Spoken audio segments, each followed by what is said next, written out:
Nggak kerasa ya, sebentar lagi kita bakal masuk bulan yang paling kita tunggu-tunggu, bulan Ramadan. Nah, kali ini kita mau coba bedah bareng-bareng gimana sih caranya siap-siap biar kita bisa dapat hasil yang paling maksimal dari bulan penuh berkah ini. Kita mulai dari angka ini deh, 1.000 bulan. Ini bukan cuma angka biasa ya, angka ini tuh sebenarnya kunci buat kita ngerti seberapa luar biasa kesempatan yang ada di depan mata kita. Yep, bener banget. Bayangin, ada satu malam aja di bulan Ramadan yang nilainya itu lebih baik daripada kita ibadah seumur hidup. 1.000 bulan itu kan sekitar 83 tahun lebih. Ini tuh bonus yang luar biasa banget dari Allah. Pertanyaannya sekarang, kita udah siap belum buat ngejar bonus ini? Nah, ini yang membawa kita ke poin utama. Ramadan itu benar-benar sebuah peluang emas. Kenapa? Karena semua kondisinya udah disiapin buat kita sukses. Coba deh, kita resapi bareng-bareng. Pintu surga dibuka selebar-lebarnya, pintu neraka ditutup serapat-rapatnya. Penggoda utama kita, setan, itu diikat. Dan setiap malam ada pembebasan dari api neraka. Lingkungannya udah dibikin suportif banget. Ini momen terbaik buat kita untuk berubah. Tapi ada tapinya nih, walaupun kesempatannya segede ini, banyak dari kita yang tanpa sadar justru bikin kesalahan umum waktu lagi siap-siap. Yuk kita coba jujur sama diri sendiri. Fokus kita udah bener belum sih? Seringnya kan gini, di awal-awal semangat kita membara banget, tapi lama-lama kok kayak ada yang geser ya. Nah, ini pergeseran fokus yang paling sering kejadian. Harusnya 10 hari terakhir itu jadi puncaknya kita berburu Lailatul Qadar di masjid, i'tikaf, fokus ibadah, tapi coba lihat realitanya. Mall dan pasar malah makin ramai kan? Kita sibuk ngejar diskon baju lebaran. Fokus kita geser dari spiritual ke hal-hal duniawi justru di saat-saat paling krusial. Jadi, akar masalahnya di mana dong? Kenapa kita gampang banget kegeser fokusnya? Jawabannya ada di sini, di hati kita. Hati inilah yang jadi mesin penggerak utama perjalanan kita.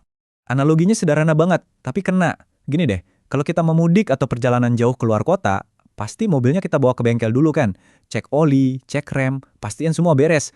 Nggak mungkin kita nekat jalan jauh pakai mobil yang buat nyala aja mesti didorong dulu. Nah, perjalanan Ramadan ini jauh lebih penting dari sekedar mudik. Jadi, pertanyaannya buat kita semua. Gimana kondisi mesin spiritual kita sekarang? Udah siap digaspol buat perjalanan Ramadan? Atau jangan-jangan pas mau di starter aja udah batuk-batuk, sering mogok? Intinya di sini, hati itu motor penggerak kita. Kalau hati kita sehat, bersih, prima, semua ibadah di bulan Ramadan tuh bakal terasa enteng, nikmat, dan berkualitas. Sebaliknya, kalau hati kita kotor, banyak penyakitnya, ya semua amalan kita juga bakal ikut-ikutan rusak, nggak ada tenaganya. Makanya, sebelum Ramadan datang, hukumnya wajib buat kita servis hati dulu. Kita bersihin mesin ini dari semua kotoran dan kerak yang bikin dia nggak bisa jalan kencang. Dan ternyata ada satu momen penting sebelum Ramadan, di pertengahan bulan Syaban. Di malam itu ada obral ampunan besar-besaran dari Allah. Tapi ada 2 golongan yang nggak dapat ampunan ini. Nah, ini kayak petunjuk jelas buat kita. Tolong bersihin 2 hal ini dulu ya. Nah, ini dia, 2 penyakit yang menghalangi. Pertama, musyrik, yaitu orang yang hatinya masih bergantung sama selain Allah. Yang kedua, musyahin. Siapa itu? Orang yang hatinya nyimpan dendam, benci, atau permusuhan sama sesama muslim. Mungkin karena masalah kerjaan di kantor yang belum beres, atau sengketa keluarga yang udah lama dipendam. 2 penyakit ini yang harus kita bersihin, jadi luruskan lagi niat kita hanya untuk Allah, dan coba deh lepaskan semua kebencian dari hati. Terus cara deteksinya gimana? Gampang, coba perhatiin lisan kita. Ada pepatah bilang, lisan itu gayungnya hati. Gayung kan fungsinya ngambil apa yang ada di dalam sumur kan? Nah, apa yang keluar dari mulut kita, itu cerminan isi hati kita. Kalau omongan kita isinya pedes, nyakitin, ngeluh melulu, itu alarm, pertanda ada yang nggak beres sama mesin spiritual kita. Oke, kita udah tahu apa yang harus dibersihin. Sekarang, gimana caranya? Jawabannya, kita manfaatkan waktu yang tersisa ini. Bulan Syaban itu bulan pemanasan yang sempurna. Syaban ini bisa jadi semacam test drive spiritual. Coba deh rasain, sekarang-sekarang ini, kalau kita mau puasa sunnah rasanya berat banget, mau sholat malam ngantuknya luar biasa, atau bahkan buat buka Al-Quran aja susah, itu bukan berarti kita nggak mampu. Itu sinyal, ada yang salah sama mesin kita. Dulu ada yang nanya ke ulama besar Hasan Al-Basri, kenapa kok saya susah bangun malam?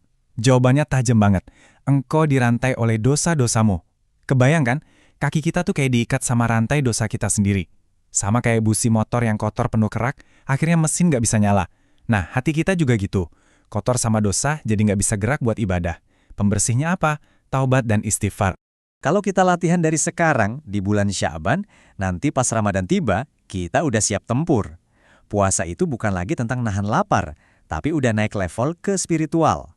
Sholat tarawih nggak akan terasa berat karena stamina kita udah kebangun. Lisan udah terbiasa dzikir dan baca Al-Quran. Jadi pas Ramadan datang, kita udah langsung lari kenceng, bukannya baru manasin mesin. Waktu terus jalan, dan Ramadan nggak nungguin siapapun. Jadi pertanyaannya sekarang bukan lagi apa yang harus dilakuin, tapi apa rencana konkret kamu buat servis hati, dan mulai pemanasan spiritual? Mulai hari ini, yuk kita mulai.